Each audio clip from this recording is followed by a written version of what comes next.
By the way, that's a whiskey drink that I just pounded for 13 seconds. Yeah, so probably about 3 minutes into this set, I'm just gonna be like, yeah, so...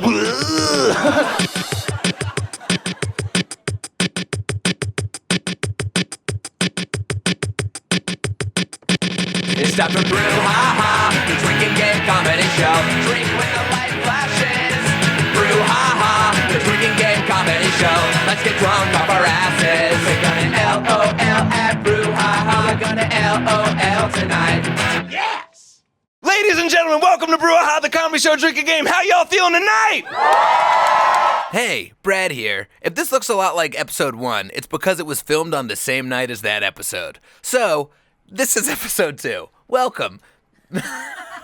Bienvenidos. For those of you who haven't been here before, we start Brew Haha with some traditions.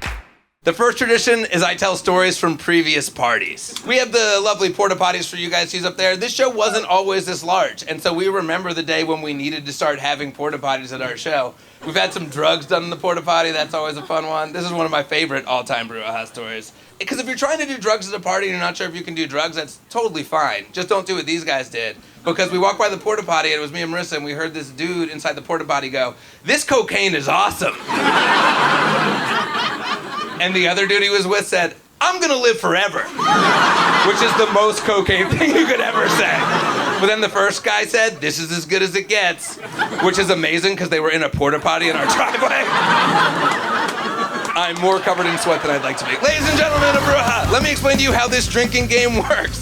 We have 2 simultaneous drinking games. One for you, the audience, and one for the comics. For you, the audience, we've created a drinking game that goes along with stand-up comedy. Anytime this sign lights up, you guys take a drink. It'll fuck them up. It'll be awesome. They will stumble. It's going to be so fun. For the comics, they will be getting progressively drunker throughout the shows. Also, they will be chugging at the top of their set for as many seconds as rules as the previous comic broke. So if I'm comic number 3 and comic number 2 has broken 8 rules, I will chug for 8 seconds at the top of my set. Anyway, ladies and gentlemen, for your drinking game rules for tonight, I'm turning it over to our rule master, Marissa. What's up, guys? Number 1, whenever a comic talks, funny voice or sing. Number 2, whenever a comic talks about a relationship, past or present. And number 3, whenever a comic talks about drugs or alcohol. Number 4, whenever a comic talks about politics. Number 5, whenever a comic talks to somebody in the audience. And number 6, whenever a comic tries to figure out what the rules are. Cool? Hell yeah. Yeah, let's do it. Okay, let's get an audience rule. Who has an idea for a rule? Genitals? Genitals it is. Talk about their genitals? I love it. Round of applause for Marissa, our rule master. Ladies and gentlemen, are you ready for this Brew Haha to start in principle? Guys, this first comic is a Brew Haha legend. He's one of the most requested people we've ever had on the show to come back. Ladies and gentlemen, make as much noise as you can for Morgan J. A lot of good-looking people come to the show.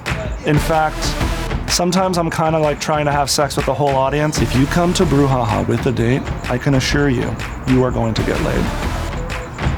It's going to look good on camera.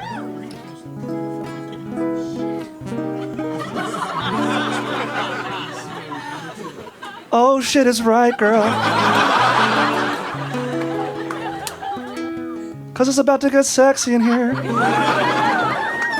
It's already steamy as fuck right now.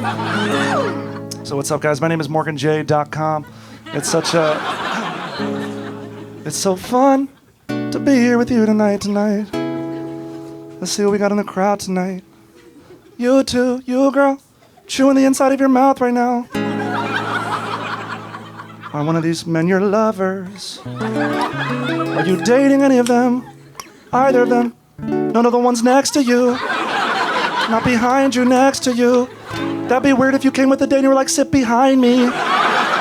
Sit behind me tonight. Okay, you, my dude.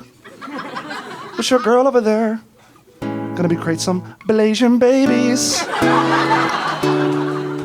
How long have you two been together? 7 months. And how did you two meet? Korean barbecue. Okay. You looking for more than Korean meats, I see you. I see you, dude. So where I'm gonna pick up my ladies.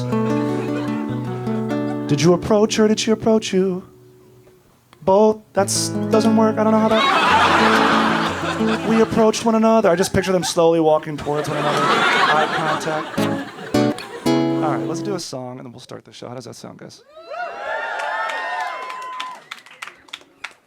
I had the salad, you had the salmon. I see the waiter, the check is coming. You look at me, I see you thinking, all we wanna know now is how we gonna be paying. Can we split the check? You clearly had more than me. Can we split the check? You picked this place, it's bougie. Can we split the check? What happened to equality? Can we split the check? This can't cost $1.50. Oh, no, girl. How many glasses of Merlot did you order? A glass of wine can't be $18. This is bullshit. Why did we come here? Why did we come here? Girl, you know that this is just the first date. We could have had a cheeseburger and a milkshake. But even after the salmon, you got some cheesecake. Don't even got a doggy bag that we can take home. We could have saved it for later after we make love. Take it out of the refrigerator, but you ate everything, and I'm not saying that to make you feel bad. In fact, I like that quality, but it's proven to be that it's healthier, girl, to have a half portion. Let's just have half of the food and save the other half for later. Like if we go to the Cheesecake Factory, let's just get an appetizer and an entree. That's a lot of food for two people. Now this is the part of the song that gets interactive.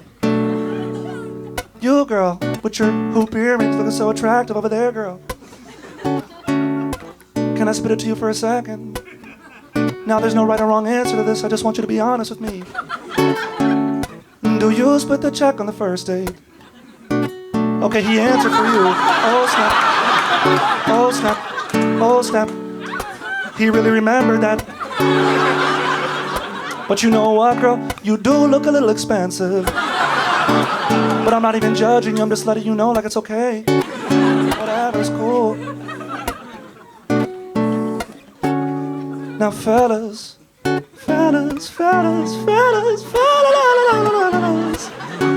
or whoever occupies the male gender role in your relationship, because I like to be inclusive in my music. Take notes, because ladies, they do this thing where if you're the man, you'll be like, hey, boo-boo, I got it. And she'll be like, no, let's split it. And you'll be like, no, I insist, I got it. And inside she's like, hell yes, you got it. Because that was a test. Am I wrong or am I right, girl? Thank you. Because if you don't get it, you don't get none. Now me personally, I believe in chivalry. I believe the man should pay for it. But at this point in my life, economically, I have to adopt the other philosophy. I have to assume some fiscal responsibility. Now, honestly, when I wrote this song, I wasn't doing that well financially. But right now, I'm kind of doing okay.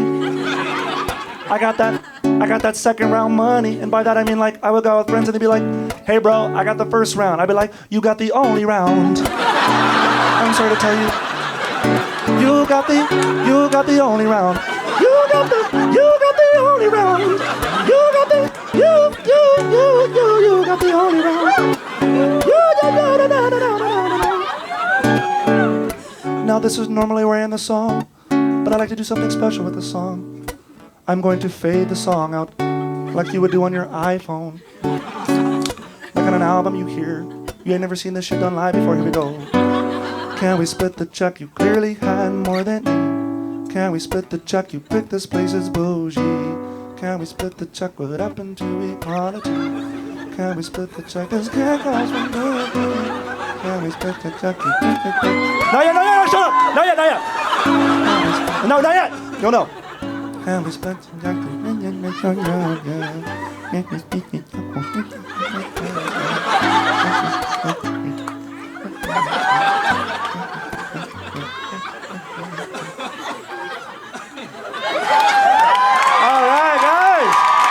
took a shot of whiskey and had a beer. I'm having a beer now. I don't drink before I sing because I burp. So it's like... Ladies and gentlemen, make as much noise as you can for Miss Rachel Mack. Marissa, how long are Rachel and I drinking? 9 seconds? 5, 6, 7, 6. I have performed drunk once before, and I did show a tit to the crowd. So, who knows what could happen tonight? How many women at this show have fucked Brad?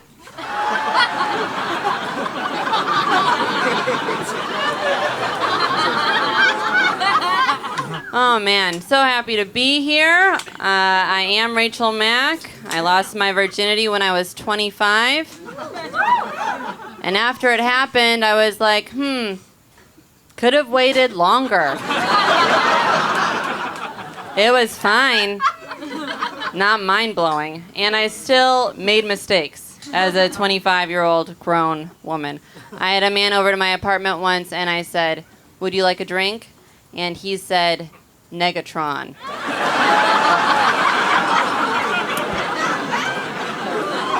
And I still fucked him. What?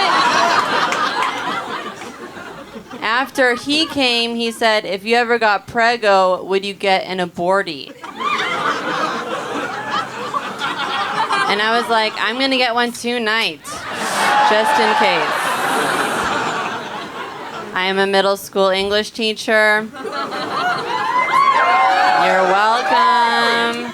Oh, I teach in Beverly Hills, so the kids are rich, but I do still like them. And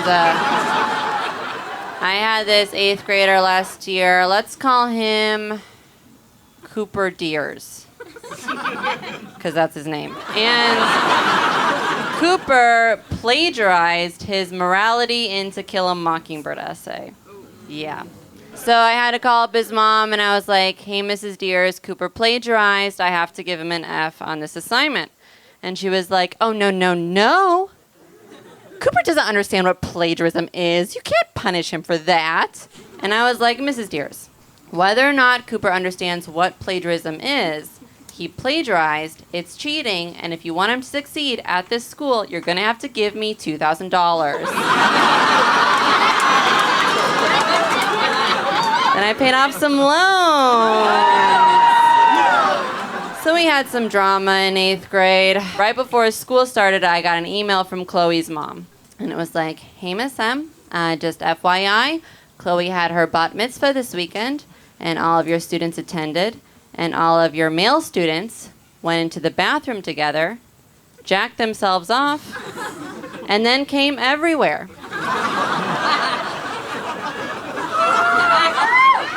Well, number one, that is insane. Number two, what am I supposed to do about it? I'm the English teacher. I wasn't even invited to this bat mitzvah, and I look Jewish as fuck. So that hurt, but I'm a professional, so I will handle it. I put all the girls in the hallway, sat all the boys down. And Trevor, he was like, "Ms. M, you look disappointed." And I was like, "Well, yeah, Trevor, I am." And he was like, "Well, you shouldn't be, because it was just a game, and my juice went the furthest." And I was like, "Trevor, it is farthest! Have I taught you nothing?" They're so dumb. I did punish them, though. I had them write 2 essays. The first one was how to behave at a bat mitzvah, and the second one was proper places to come. So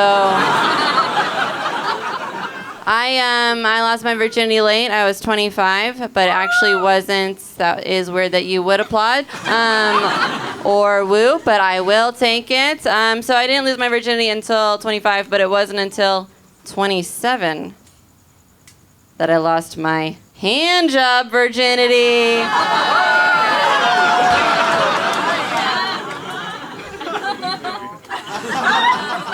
Are you into the handies, sir? Oh, just a shrug? We handies over here, we like them? Wow, this is my handyman crowd right here. But thankfully for you, I've come prepared with a list of reasons why I love hand jobs. Reason number 1, why I love hand jobs, minimal contact. I can be here, he's way over there. A cop could pull up because, of course, we're in a car.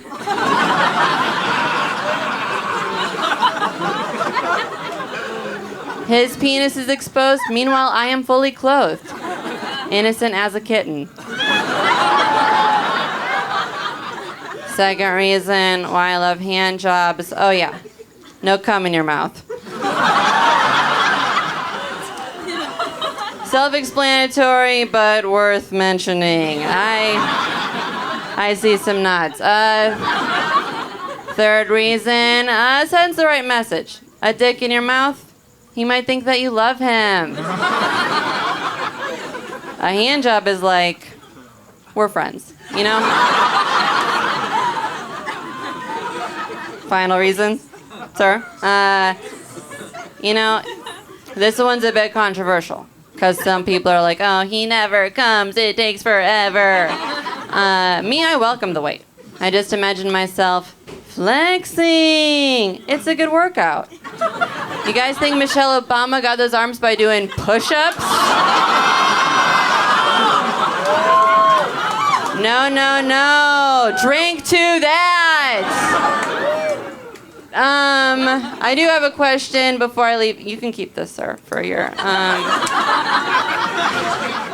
as a memento. And if you're like wanting one, you can bust out the reasons. I do have a question before I leave. Has anyone in here ever fucked a 10?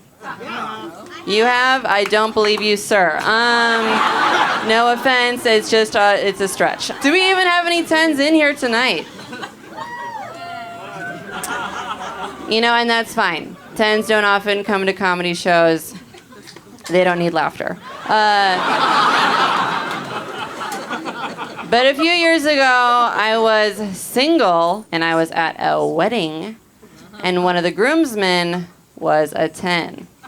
Did you know that if you're the only single woman at a wedding, you get to fuck that 10? Oh, yummy drink. This 10 took me back to his hotel room. We started smooching. And then he asked if I wanted to smoke pot. I don't know about you guys, I'm not a big pot smoker. I had only smoked pot once before, and then I watched the movie Sister Act. And I cried uncontrollably. So I didn't want to, but if a 10 asks, a 10 will receive. And so I smoked it right on up, and he promptly went down on me, which is a surprising move for a 10. They don't have to. So he's like, lap, lap, lap. As he should. But then the pot starts to seep into my system. And I'm like, well, what is pot? Pot's a drug. What do drugs do? They kill people. They killed Amy Winehouse. They killed that guy from Glee. He had that killing substance in his mouth. Now his mouth is on my pussy, and I will surely die. So I'm very worried about dying. And I'm also worried that if he looks up and sees how scared I am, the sex will be over. And in fact, he does look up. And he's like, what's wrong? Am I doing a bad job? And the insecurity on that 10's face, I came immediately. I've been Rachel Mack. Thank you, guys. This is one of the best shows in LA. It's a really happy crowd. They are wasted. They are, just ready to laugh and to fuck. And I'm down for that too. All right. This next guy coming to the stage, he hasn't been on Brew Haha in a couple years. I'm very excited.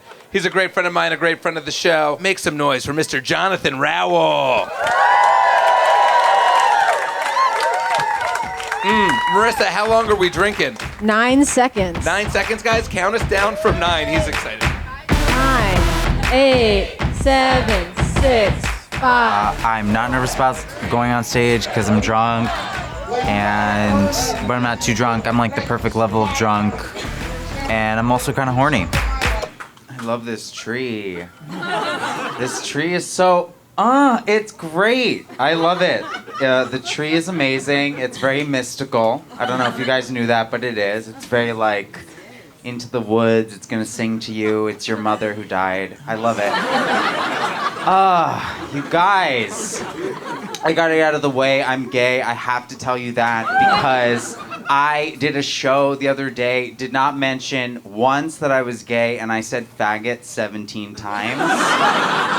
The set didn't go great, and everyone's like, you're a fucking monster. I'm like, okay, cool. No, I'm gay, but I think that straight guys are cool. I think that you guys are awesome.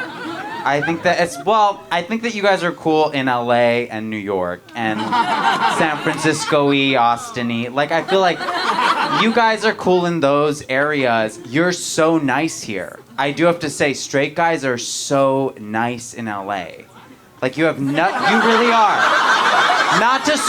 Here's the thing, not to straight women.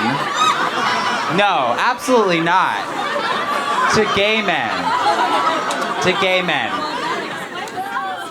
Straight guys are really nice to gay men in LA, and you are at the level of progressiveness and niceness to where I feel like you guys can knock it off. You can stop. It's at a level of niceness where I legit, when I'm out and about, I legit do not know, like, who's nice and who's gay. I cannot tell. Like, are you trying to be a good person or are you down to fuck? I need to know. I was in a gay bar, okay? I was vibing with the guy. He touched my wrist twice. Gay, okay? He bought me a gin and soda. Very gay, okay? And then we were talking and he mixed up Naomi Watts with Nicole Kidman.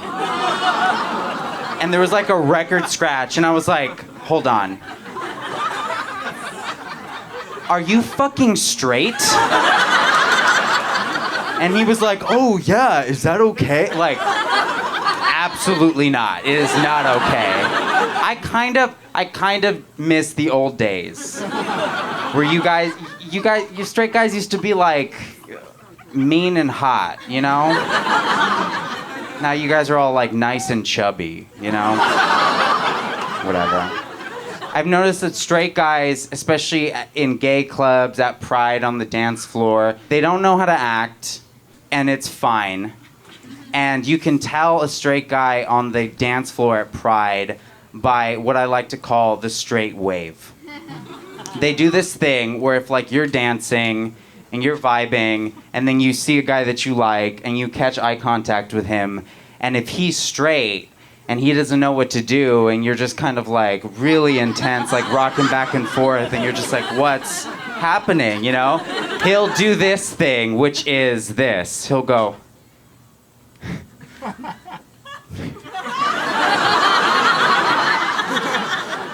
That's the straight wave. And here's the thing, gays don't wave, okay? Like if that was a gay guy who was not into you, if he like was dancing and he caught your eye on the dance floor, he'd be like, nope. Like he would just like turn straight around. Not at all. Look, I want you guys to have a good time. But I also want to talk about how they're still killing gay men in Chechnya. So I don't know. You know what I mean? They're still killing gay men in Chechnya. And I don't know what to do about it. And I definitely feel like the community is looking to me for answers, you know? I shared it twice on Facebook. I don't know what to do. I was reading that the government is rounding up gay men in Chechnya, taking them to concentration camps, torturing them, and potentially murdering them. But you also have an option. If you know a gay person in Chechnya, you have permission to kill them yourselves. So I read that an uncle pushed his gay nephew off a balcony, which is horrifying. But that's also kind of the gayest way to kill someone. Just like die. Like that's gay. That's Jafar level gay. Like he didn't like walk forward and like push him off. He floated forward through mist and just like pushed him off. Like the only way that kid's death could have been gayer is if he had pushed him through French doors. Like that's the only way. I have a straight roommate, and again, cool. It's great. And he invites his friends over to the apartment a lot, and I love that he has friends. And I definitely, and again, to straight guys, I think that you guys for sure deserve love. I do. But here's the thing. There is no worse sound to me in the world than a bunch of straight dudes having fun. That's a terrifying sound. And historically, it's when most bad things have happened, okay? It just sounds aggressive. It's aggressive. It just sounds like, hey, dude, what the fuck are you doing? What's happening? Marcus, market. It just sounds like that. And I'm like huddled in the next room like a Jew hiding from Nazis. I do not want to be found. And I heard one of my straight roommate's friends say faggot from the next room. And I am a realistic person when it comes to faggot. I love saying faggot. And if I heard a straight guy saying faggot, as long as it's not directed to me or in a gay bar, if it's just like down the street into the darkness or whatever, I wouldn't bother you. I wouldn't confront you because you can say whatever you want even though I may not like it. You know, but in my own apartment, that makes me sad. Especially because I was in literally the next room being a faggot, okay? I was doing poppers alone, okay? And not like experimenting, like hee, what's this? I was like inhaling them like I needed them for nutrients. Like that's what And what I don't like is all his friends are like sensitive, straight dudes with floppy hair. Don't pay attention to my hair. And they're just like sensitive dudes who like, if you confront them about like, you shouldn't have said faggot, they're like, dude, calm down. Okay. When I say faggot, I did not mean gay, okay? I meant stupid. Feel better? Like, you know, like... I don't like that. If you're gonna say faggot if you're straight. Like my Mexican uncles who are like, we call you faggot because you're gay and that's gross. And I'm like, okay, fair. Fair. I am Mexican, I don't look it, I look white. Some say because I'm blessed. But I am Mexican and I have 3 very hood Mexican sisters who, I'm very Pasadena, but they're very hood. And my gayness translates to suburbia. That's what it is. But one of them doesn't like me because I'm gay. I thought it was because she was jealous of my hair, but it's because I'm gay. And I knew that coming out. You know, I knew that she didn't like me. When I came out, I actually I knew how she felt about gay people, so I just texted her that I was gay. She's the only person I didn't do it in person. So I just texted, I was like, hey, I'm gay. And I just texted that. And she texted back, "K," which is bone chilling. And then about a week later, I was moving for my apartment. She had lent me this crate and barrel chair. And I had left it out in the courtyard in the rain. And it got ruined. And I had to text her. I was like, I'm so sorry, the chair you lent me, I fucked it up. I'll buy you a new one. And she texted back, yeah, you're a fucking inconsiderate faggot. It's just like you to ruin my furniture being a stupid faggot. You're gonna burn in hell. Jesus saves, not you, because you're a faggot. That's verbatim what she texted me. And at that moment, I was like, I feel like this is more than just about the chair. And also, no, it's not like me to be an inconsiderate faggot and ruin furniture. I feel like my people are known for quite the opposite. Thank you guys so much. Bye-bye. 7 or 8 drinks. I swear, maybe I'm drunk, but I swear I drank for 34 seconds. I swear to God. Come to the stage right now. Make as much noise as you can for Mr. Dave Ross. Marissa, how long are Dave and I drinking? 13 seconds. 13 seconds, guys. Count us down. 9.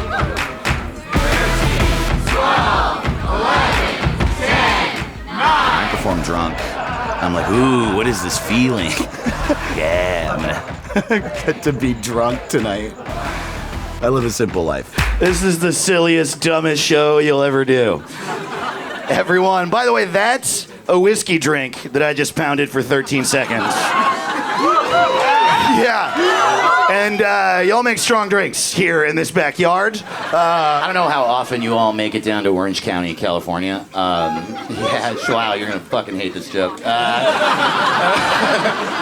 know, I think there are people in America who, like, the stereotype of California is that we all walk around all the time like, ha ha ha. We all, like, surf to work.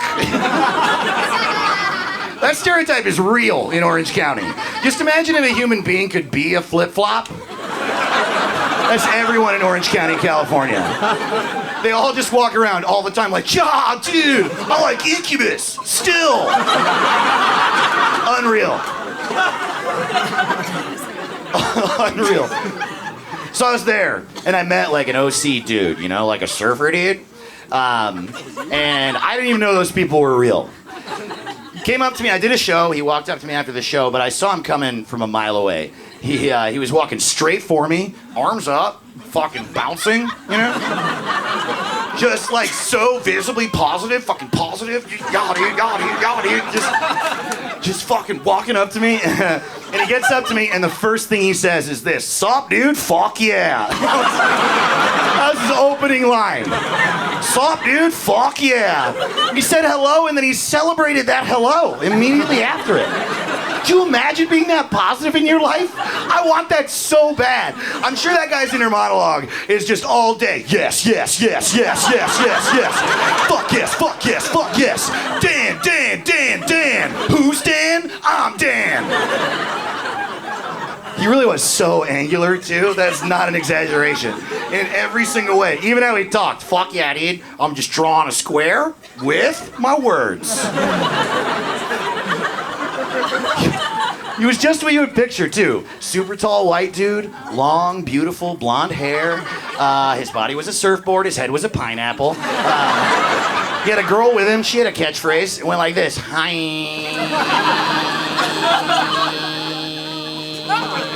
And then she died. I live here in LA, and I live right next to the headquarters of an organization you've heard of called PETA. And first of all, I said that to a guy at a bar once, that I live by PETA headquarters, and he goes, "No, the bread." So, yeah, he's the stupidest fucking person who ever lived. Yeah, man, I live by the headquarters of Flatbread. That's where I live. It's an old business park for the headquarters of Broad Concepts. I'm the president of Cheese, and you're a fucking idiot. But yeah, so I live by PETA headquarters. And here's the thing. I'm so fucking liberal. I'm always bleeding. I'm just, I'm down for the cause. Every year, I'm like, them too? Every year. Every cause. I'm all about it. So I'm all for animal rights. But I still fucking hate PETA so much. And it's because they treat us like we're children. Every single PETA ad is just like, look at this cute little bear. Don't eat bears, or whatever. This is a real thing. PETA is trying to get the name of fish legally changed to sea kittens so we don't eat them. Yeah. And my question is, do they think the fact that it's called a cat is the only reason I don't eat my cat? As if you were to change the name of a cat to a land fish, I'd be like, fry it now. I'm fucking starving. I don't give a shit. I eat anything called a fish. Dave, you're eating your couch right now. This is living room fish. Back off. They own the billboard over their building, and it's always some dumb shit. But, oh, man, the one over Thanksgiving is fucking incredible. It's a picture of a turkey, and it says, you wouldn't eat your dog, so why would you eat a turkey? I don't know. Fuck you. Because that's how life is? Are you trying to mess with me? Hey, what if the land were on top of the sky? Gotcha. Drives me absolutely insane. I love that logic too. You wouldn't eat your dog, so why would you eat a turkey? You wouldn't fuck your sister, so why would you fuck your wife?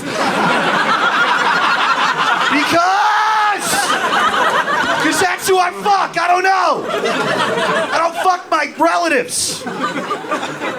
Don't fuck my family. I also don't eat my family. See, that's the thing. It's not that it's a dog, it's that it's my dog. I'll eat your fucking dog. Cook your dog. I'll eat it. Let's do this. Amen. I definitely heard, after I said, cook your dog, I'll eat it, a very quiet voice over there go, amen. I know, maybe I made that up. I heard the southern accent. You heard it too? Amen. Oh, what the? Wow. Cook your dog, I'll eat it could be a show on the Food Network. Easily. Easily. I don't know how much Food Network you watch. I watch it all the time. It's so fucking aggressive. Like, you've all seen Chopped, right? Yeah, great show. Chopped is a show where people make dinner. That's what's happening. People are making dinner, and someone should tell them that so they can fucking relax. Truly, why does dinner need to be so aggressive? Why is there a time limit? Why does someone judge dinner? There's a show that's an offshoot of Chopped that's about how the chefs are bad. Why? The show is every week. It's just like, all right, tonight we got 3 chefs. First guy we found in a dumpster. Next guy has no hands. The last chef doesn't speak any language. And they all have 30 seconds to make a funnel cake using only a Bunsen burner and an avocado. And the chefs are all just, ah! I have an idea for a cooking show. It's called Really Good Cooks Have Plenty of Time. Thank you. Be a great show. One of the shows on the Food Network is called Baker or Faker. Why is the name mad? And half the people on the show, Baker or Faker. Tonight on Chef or Fuckface. I love that it's Faker too. This guy's a baker. This guy's full of shit. Fuck him. Asshole. Start making cookies and quit cheating on your wife. They're all competitions too, dude. We're so close to everything on TV being a competition. Tonight on Sex Battle. Mike and Amanda are both gonna fuck Steve. And they both have 30 seconds to make him come using only a Bunsen burner and an avocado. Thank you guys so much. I've been Dave Ross. I was like really in the zone. I was at the front of my base, just like yelling. I was having so much fun. So I was just like tunnel vision looking at the crowd, and they could have had to drink the whole time. There could have been no one there. I was just like, here are my fucking jokes. Ladies and gentlemen, this backyard, that has been your Brew Haha, the coffee show drinking game. One big last round of applause. Everybody have a good night. We fucking did it. You know why I'm not gonna get laid tonight? Because I already got laid by comedy, by laughter. I got laid by the collectiveness of a group of people coming together and be like, tonight, we're gonna laugh, baby. I'm gonna regret this interview later.